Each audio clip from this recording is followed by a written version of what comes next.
खेड्यात जर मेंढ्या दिसल्या तर ते काहीच विशेष नाही, पण त्याच मेंढ्या जर गावात किंवा शहरात कुठं दिसल्या ती गोष्ट एकदम युनिक आणि एकदम विशेष होऊन जाते. सो आज आमच्या पण कॉलनीत मेंढ्या आल्या होत्या.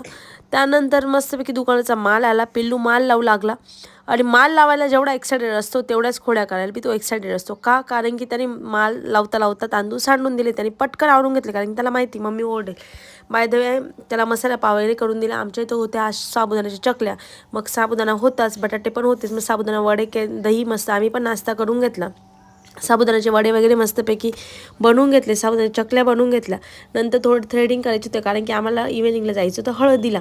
मस्त थ्रेडिंग वगैरे करून घेतली. मस्त इव्हिनिंगला गेलो. तिथं हळद एकदम जंक्शन हळद चालू होती.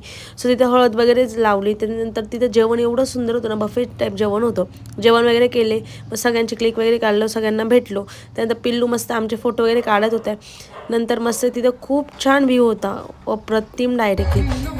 त्यानंतर मस्तपैकी डीजेवरती 3 बाणकेधारी मस्तपैकी खाटूश्याम महाराजांचं सॉन्ग चालू होतं.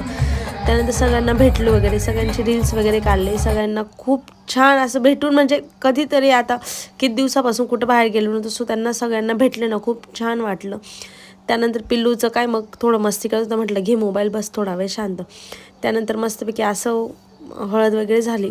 नंतर 11 साडे 11 वाजता आम्ही घरी आलो आणि असं छोटंसं दिवस आमचे असे मोठे मोठे काम करताना संपला. चला भेटूया नेक्स्ट ब्लॉगमध्ये. बाय.